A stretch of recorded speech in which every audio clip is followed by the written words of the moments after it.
Le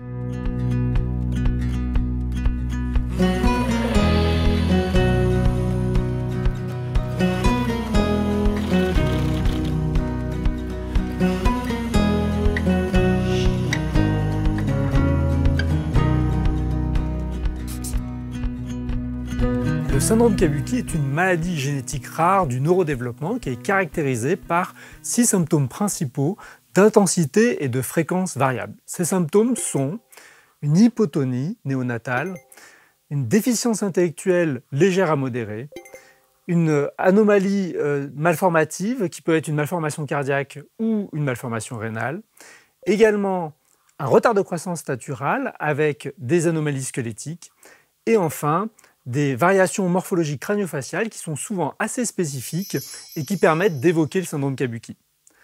L'incidence du syndrome Kabuki est d'environ une naissance sur 32 000 par an, que ce soit en France ou à l'étranger.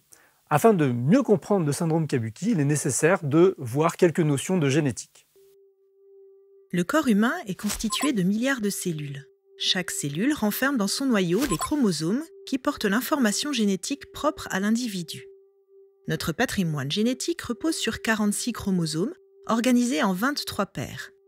Chaque paire est composée d'un chromosome d'origine maternelle et paternelle. Les 22 premières paires sont similaires chez l'homme et la femme et sont appelées autosomes. La 23e paire, quant à elle, détermine le sexe de la personne. Les chromosomes sexuels chez la femme sont XX et ceux de l'homme XY. L'ensemble de notre patrimoine génétique est appelé génome. L'ADN qui constitue les chromosomes code pour environ 25 000 gènes.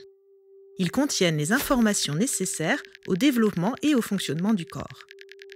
Les gènes présents sur les chromosomes non sexuels sont donc eux aussi présents en 2 copies, maternelle et paternelle. Un gène code pour une protéine unique qui a un ou plusieurs rôles bien précis dans l'organisme. Un variant pathogène dans le gène peut perturber la production ou la fonction de cette protéine et parfois être à l'origine d'une maladie génétique. Le syndrome Kabuki est dû à des variations génétiques de novo chez plus de 95% des personnes.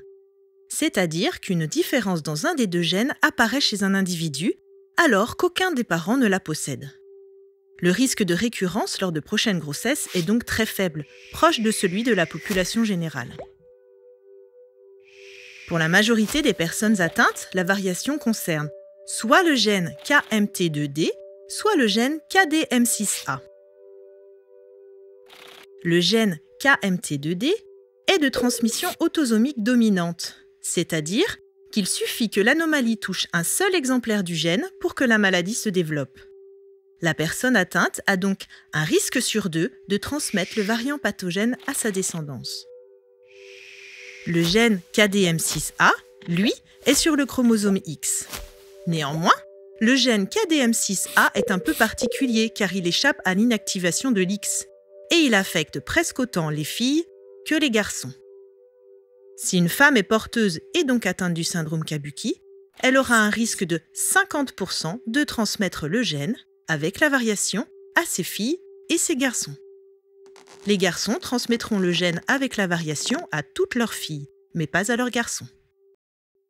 Le syndrome Kabuki peut être diagnostiqué pendant la grossesse en cas de découverte d'un syndrome malformatif par la réalisation du séquençage d'exomes.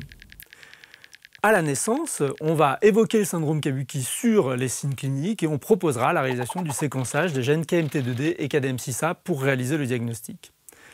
Pour un couple de parents qui a un enfant avec syndrome Kabuki, nous pourrons proposer la réalisation d'une amniosynthèse afin de confirmer ou non la récidive du syndrome Kabuki. Enfin, pour une personne qui est elle-même porteuse du syndrome Kabuki, le risque qu'il le transmette à ses enfants est d'environ 50%. Par contre, il ne sera pas possible de pouvoir prédire quelle sera la sévérité des symptômes liés à la transmission de la maladie.